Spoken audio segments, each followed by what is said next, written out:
राम राम साथियों, कैसे हो आप सभी। आई होप आप सभी ठीक ठाक और कुशल मंगल होंगे। आज का वीडियो आप सभी स्टूडेंट के लिए मोस्ट इंपोर्टेंट होने वाला है। पशु परिचर का नया सिलेबस आप लोगों ने देखा होगा और दो ऐसे टॉपिक है जो बिल्कुल नए हैं, जो ऐड किए गए थे। एक तो आधुनिक विश्व में चरवाहे, जिसके 25 मोस्ट इंपोर्टेंट क्वेश्चन मैंने आप लोगों को कंप्लीट करवा दिए हैं।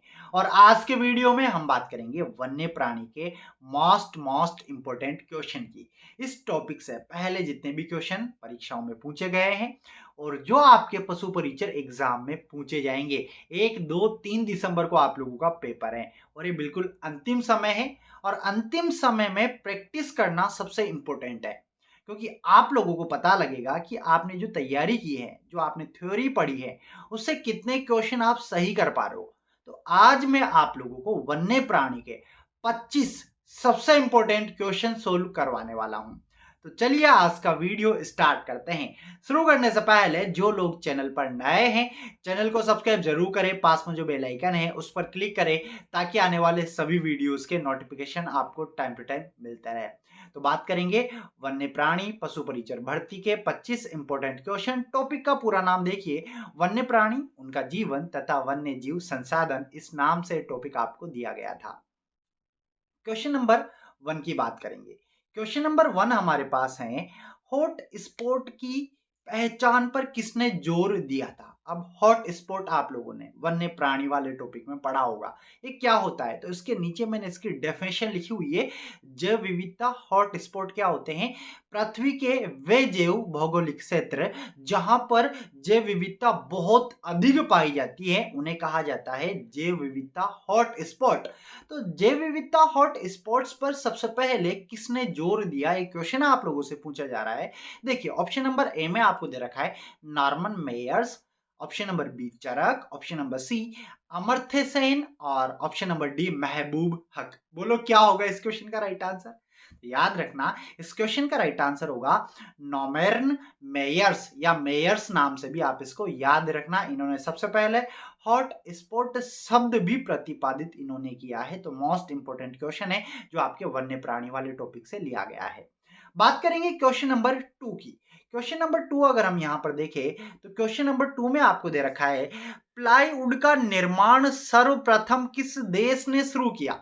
जो प्लाईवुड होती है ना, मतलब हाँ प्लाईवुड समझते हो आप लोग, तो उसका निर्माण सबसे पहले किस देश में उसकी शुरुआत हुई है। ब्रिटेन, भारत, अमेरिका या जर्मनी। ये क्वेश्चन पहले भी परीक्षा में पूछा गया है, तो याद रखना इस क्वेश्चन का राइट आंसर होगा जर्मनी। आगे बढ़ेंगे, बात करेंगे क्वेश्चन नंबर 3 जो मोस्ट इंपोर्टेंट है आपके पेपर के लिए। देखो आप लोग क्या करें, आप एक नोटबुक ले और नोटबुक में ऐसे 25 क्वेश्चन लिखे। उसके बाद जैसे जैसे यहाँ क्वेश्चन आ रहे हैं आपके सामने, तो आप टिक करते हुए चले कि आपके टोटल क्वेश्चन में से कितने क्वेश्चन के आंसर सही निकले हैं। इससे एंड में आपको पता लगेगा कि 25 में से कितने सही कर पा रहे हो आप। 25 में से 22 प्लस अगर आप सही कर पा रहे हो तो बहुत बेटर कंडीशन आप लोगों की है। अगर आप कम सही कर पा रहे हो तो फिर आपको और तैयारी की जरूरत है। क्वेश्चन नंबर 3 है, वन संरक्षण और प्रबंधन की दृष्टि से वनों को कितने वर्गों में बांटा गया। ये टॉपिक भी आपको पढ़ा रखा है। ऑप्शन है 3, 4, 5, 6। तो याद रखना वन संरक्षण और प्रबंधन की दृष्टि से वनों को 3 वर्गों में बांटा गया है। आगे बढ़ेंगे, बात करेंगे क्वेश्चन नंबर 4 की। क्वेश्चन नंबर 4 है, इनमें कहा मैंग्रोव वन का विस्तार सबसे अधिक है। अब मैंने आप लोगों को वनों के प्रकार पढ़ाए थे, 5 भागों में वनों को आप लोगों को बताया था। उष्ण कटिबंधीय, पर्णपाती, पर्वतीय, ठीक है, कटीले साग झाड़ियों वाले और मैंग्रोव वन। तो आपसे पूछा जा रहा है कि जो मैंग्रोव वन है ये सर्वाधिक कहां पर फैले हुए हैं, विस्तार कहां पर है। पूर्वोत्तर क्षेत्र में है, पश्चिमी तट पर है, सुंदरवन में है, अंडमान निकोबार द्वीप समूह। क्या होगा इस क्वेश्चन का राइट आंसर। याद रखना इस क्वेश्चन का जो राइट आंसर होगा सुंदरवन। और यार सुंदरवन जो है ना, यहाँ पे टाइगर काफी ज्यादा फेमस है, रॉयल टाइगर फेमस है यहाँ के, जो सुंदरवन में पाए जाते हैं। सुंदरवन के ऊपर एक मूवी भी बनी हुई है टाइगर के ऊपर, याद रखना, ठीक है। आगे बढ़ेंगे, बात करेंगे क्वेश्चन नंबर 5। क्वेश्चन नंबर 5 अगर हम यहाँ पर देखें उससे पहले आप लोगों को बताना चाहूंगा, आप लोगों ने थ्योरी पढ़ी होगी, सिलेबस पहले पुराना पढ़ा होगा फिर नया पढ़ा होगा, तैयारी बहुत अच्छे से की होगी। बट अब समय है अंतिम प्रैक्टिस करने का कि आपने कैसी तैयारी की है, आप कितने गहरे पानी में, इसका पता कब लगेगा, जब आप टेस्ट दोगे। तो यहाँ पर मैंने 10 मॉडल पेपर बनाए हैं और एक मॉडल पेपर के अंदर पशुपालन विज्ञान के 45 क्वेश्चन है। ऐसे 10 मॉडल पेपर बना रखे हैं जो कैप्टन एग्रो एप्लीकेशन के ऊपर उपलब्ध है, जिसका लिंक नीचे डिस्क्रिप्शन में आपको दे रखा है। यहाँ कीमत आप देख पा रहे हो 10 मॉडल पेपर पशुपालन विज्ञान मात्र 99 रुपए में। बट आपके लिए एक और ऑफर अभी चल रहा है, ये मॉडल पेपर मात्र 10 मॉडल पेपर आप लोगों को सिर्फ 49 रुपए में दिए जा रहे हैं। मतलब एक मॉडल पेपर की कीमत बहुत कम है, तो 10 मॉडल पेपर है जो आपको मात्र 49 रुपए में दिए जा रहे हैं। पूरा टेस्ट का फॉर्मेट है, आप देखे देखोगे एंड में पता लगेगा कि माइनस मार्किंग हमारे कितने हुई है, कितने क्वेश्चन सही निकले हैं और कितने गलत निकले हैं। पूरा का पूरा रिजल्ट टेस्ट देने के बाद आपके सामने शो हो जाएगा। तो जिन्होंने अब तक ज्वाइन नहीं किया है, ज्वाइन जरूर करना, लिंक आपको नीचे डिस्क्रिप्शन में दे रखा है। आगे बढ़ेंगे, क्वेश्चन नंबर 5। क्वेश्चन नंबर 5 भी पहले परीक्षा में पूछा गया। कुनैन किस रोग की दवा है? क्वेश्चन बड़ा प्यारा है। कुनैन किस रोग की दवा है? दमा, कैंसर, मलेरिया, पेचिस। तो याद रखना, कुनैन जो है ना, कुनैन ये किससे प्राप्त होता है? सिनकोना। सिनकोना वृक्ष का नाम आपने सुना होगा, इसकी छाल से कुनैन प्राप्त किया जाता है। और जो कुनैन दवा है इसका प्रयोग मलेरिया के लिए किया जाता है। तो इस क्वेश्चन का राइट आंसर हमारे पास हो जाएगा ऑप्शन नंबर सी। चलिए आगे बढ़ेंगे, क्वेश्चन नंबर 6 की बात करेंगे। भारत का राष्ट्रीय पशु, अरे बहुत आसान क्वेश्चन है, छोटे छोटे बच्चों को भी याद होगा, क्योंकि आपके जो पशु परिचर का पेपर है सेकेंडरी लेवल का है। ऐसे क्वेश्चन जायज है, आप लोगों को 2-4 इतने आसान क्वेश्चन देखने को मिलेंगे पेपर में, जिनको देखकर आपका दिल जो है ना गार्डन गार्डन हो जाएगा। तो याद रखना, भारत का राष्ट्रीय पशु कौन है? हाथी है, चीता है, बाघ है कि जिराफ है? बोलो क्या होगा इस क्वेश्चन का राइट आंसर? याद रखना, इस क्वेश्चन का राइट आंसर आपके होगा बाघ। क्या होगा? बाघ भारत का राष्ट्रीय पशु है, ऑप्शन नंबर सी। ठीक है, आगे बढ़ेंगे, क्वेश्चन नंबर 7 देखो, बड़ा प्यारा क्वेश्चन है। भारतीय वन्यजीव बोर्ड की स्थापना कब की गई? भारतीय वन्यजीव बोर्ड की स्थापना कब की गई? सन 1954, 1952, 1955, 1960। तो याद रखना, भारतीय वन्यजीव बोर्ड की स्थापना जो गठन हुआ था इन 1952 में हुआ है। तो याद रखना, इस क्वेश्चन का राइट आंसर आपके पास क्या हो जाएगा? ऑप्शन नंबर बी हो जाएगा, सन 1952। समझ में तो आ रहा है ना सभी को? हाँ, बढ़िया, आराम से देखते हुए चलना। और इतनी गारंटी देता हूं, अगर आपने इस वीडियो को मतलब ऐसे स्किप नहीं करना है ना, ऐसे स्टार्टिंग से एंड तक देखा, गारंटी देता हूं जो भी बताऊंगा ना सब इसी क्लास में आपको याद करवा दूंगा और आपका एक भी क्वेश्चन बाहर नहीं जाएगा। बस शर्त इतनी है कि स्टार्टिंग से एंड तक बने रहना। और यार, जिन्होंने अब तक इसे लाइक नहीं किया, लाइक कर देना और अधिक से अधिक शेयर करना, ताकि अधिक से अधिक स्टूडेंट्स के पास ये वीडियोस पहुंचे और अपने एग्जाम की एक बेहतरीन तैयारी कर सके। आगे बढ़ेंगे, क्वेश्चन नंबर 8 की बात करेंगे। वन विस्तार की दृष्टि से विश्व में भारत का स्थान है, और एक क्वेश्चन भी पहले कई बार पूछा गया है, इंपॉर्टेंट है, 9वां, 12वां, 15वां, 10वां। तो याद रखना, इस क्वेश्चन का राइट आंसर होगा 10वां। हमारे भारत में जो वन है, ऐसे भारत का स्थान है 10वें स्थान पर है। ठीक है, आगे बढ़ेंगे, बात करेंगे क्वेश्चन नंबर 9। वन किस प्रकार की संपत्ति है? नवीनीकरणीय, राष्ट्रीय, ए व बी दोनों, या सभी गलत? तो क्या है? दोनों ही है, नवीनीकरणीय भी है और राष्ट्रीय भी है। तो इस क्वेश्चन का राइट आंसर होगा ऑप्शन नंबर सी, ए व बी दोनों। आगे बढ़ेंगे, क्वेश्चन नंबर 10। फर्नीचर बनाने में किसकी लकड़ी प्रयोग में नहीं लाई जाती है? ना, लाई जाती नहीं है बालक, नहीं लाई जाती। कौन सी लकड़ी है जिसका प्रयोग नहीं किया जाता? People, mahogany, rosewood, pine. तो याद रखना, इस क्वेश्चन का राइट आंसर होगा पीपल।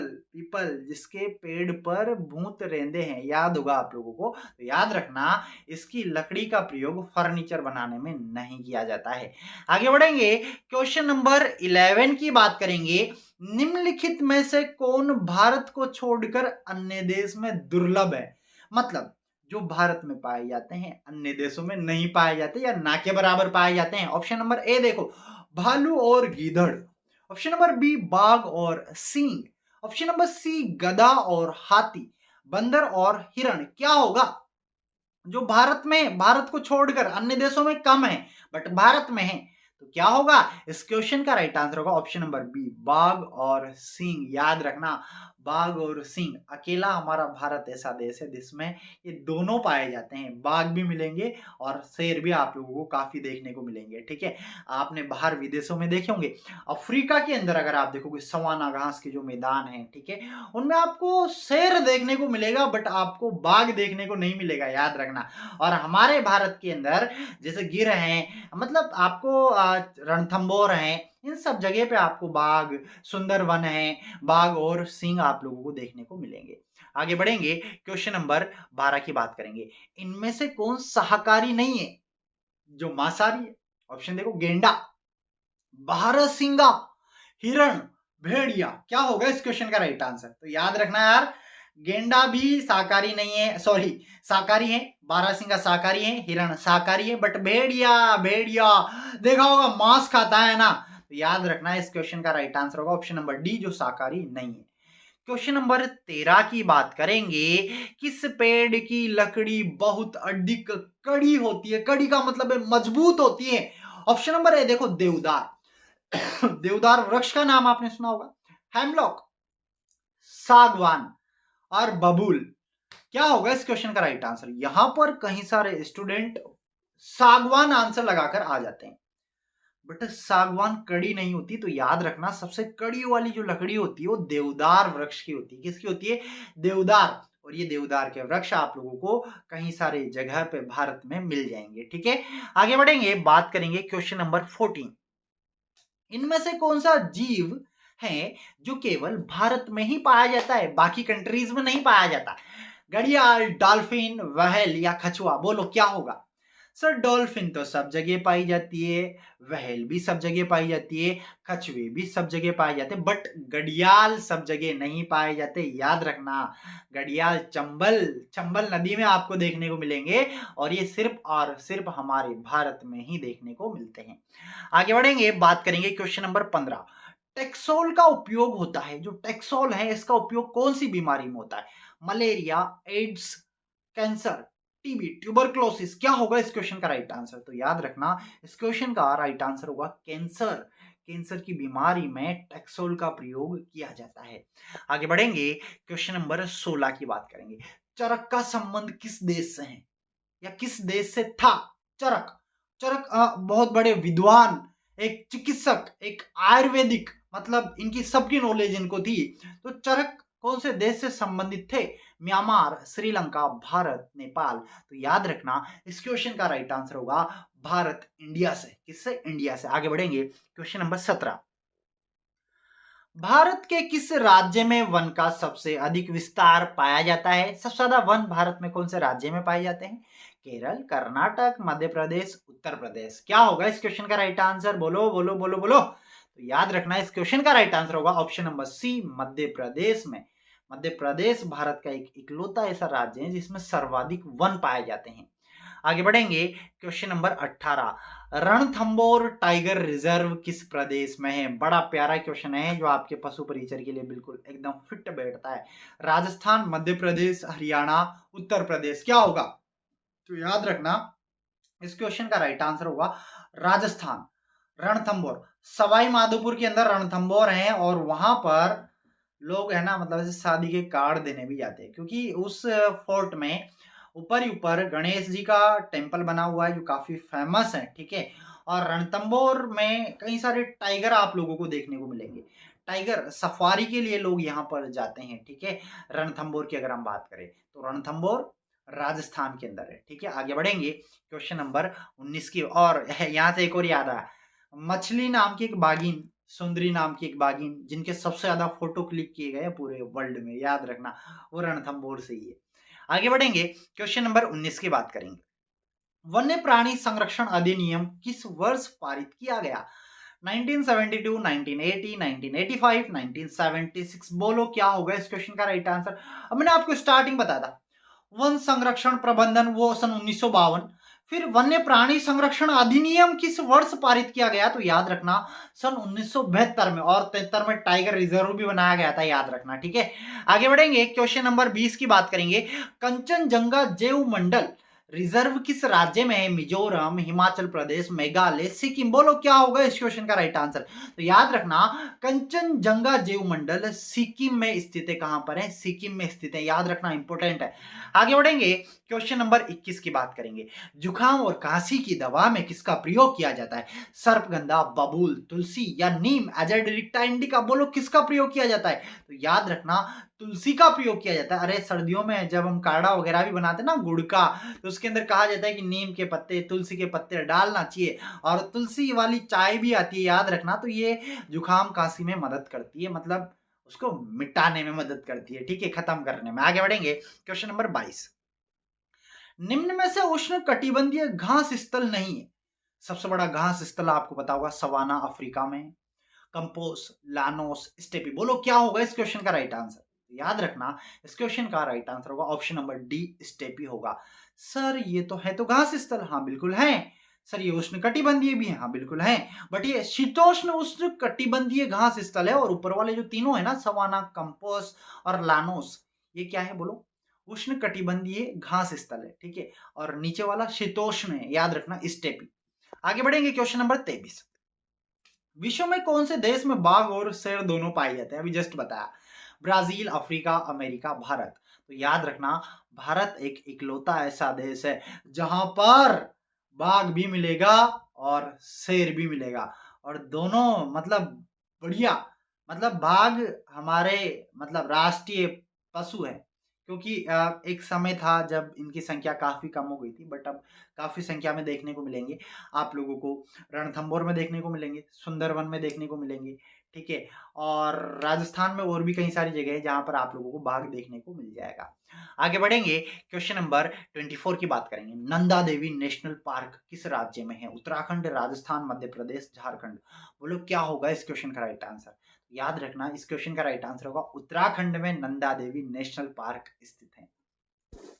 क्वेश्चन नंबर 25 देखो, चिपको आंदोलन की अवधारणा मूल रूप से किस राज्य से आई थी? मिजोरम, राजस्थान, मध्य प्रदेश, झारखंड। तो बाल को याद रखना, चिपको आंदोलन ये अवधारणा राजस्थान से आई है। और जो बिश्नोई समाज के लोग हैं, उन्होंने इसकी स्टार्टिंग की थी। पेड़ों के लिपट गए थे कि पेड़ नहीं काटने देंगे, चाहे हम हमारी जान दे देंगे। तो याद रखना, चिपको आंदोलन की जो अवधारणा मूल रूप से वो राजस्थान से आई है। चलिए आगे बढ़ेंगे, और आप लोगों को एक बार फिर से बताना चाहूंगा, आप लोगों ने पशु परिचय की बहुत बेहतरीन तैयारी की होगी, ठीक है, नो डाउट। बट कई सारे दिक्कतें आई है। किसी ने पुराना सिलेबस पढ़ा, किसी ने पशु परिचय सिलेबस के अंदर जंतुओं का जो दे रखा था वो इंसानों का पढ़ लिया। जब यार इंसानों का देना था तो बायो में पढ़ते आप उसको, तो बायो के अंदर है, जंतुओं के अंदर नहीं है। वो पशु परिचय में है तो आपको जंतुओं का पढ़ना था। तो कई सारी चीजें आप लोगों के साथ हुई होगी। बट अभी भी आपके पास अंतिम समय है, एक बार प्रैक्टिस करके देखो कि आपकी तैयारी कैसी है। मैंने 10 मॉडल पेपर बना रखे हैं जिनकी कीमत वैसे तो ज्यादा है, बट अभी आप लोगों को मात्र 49 में दिया जा रहा है। लिंक आपको नीचे डिस्क्रिप्शन में, और साथ में ही आपको पीडीएफ फाइल भी वहां पर दी जा रही है। इस वीडियो के जो पीडीएफ फाइल अगर किसी को चाहिए, कैप्टन एग्रो ऐप डाउनलोड करना, वहां पर इन सब की पीडीएफ फाइल आप लोगों को मिल जाएगी कंप्लीट, ठीक है। आगे बढ़ेंगे, देन यहां पर ये देखो आपके लिए सबसे प्यारी चीज, इसका इंतजार आप सभी को बहुत काफी टाइम से हो रहा होगा कि सर ना तो आप टिक लगा रहे। यार मेरे पास वो फैसिलिटी है नहीं अभी जो मैं टिक लगा पाऊं, लिख पाऊं, बट आप लोगों के साथ हूं। मतलब दिसंबर तक आपकी तैयारी बहुत अच्छे से करवा दूंगा, प्रैक्टिस करवा दूंगा, बने रहना। और ये है इस पेपर की आंसर की, जो 25 क्वेश्चन आपको बताया उनकी आंसर की यहाँ पर है। एक बार मैच कर लेना, मिलान कर लेना। कोई भी डाउट हो कमेंट कर देना। दोस्तों वीडियो कैसा लगा कमेंट करके जरूर बताना, अधिक से अधिक शेयर करना। जो लोग चैनल पर नए हैं चैनल को सब्सक्राइब जरूर करना। तो दोस्तों उम्मीद करता हूँ जो भी बताया है, जो पढ़ाया है, वो सब समझ में आया होगा। किसी में भी कोई भी डाउट है पूछ सकते हो। मुलाकात करेंगे अगली क्लास में, तब तक आप सभी को मेरा राम राम, नमस्कार, जय जवान जय किसान, जय हिंद, बाय बाय।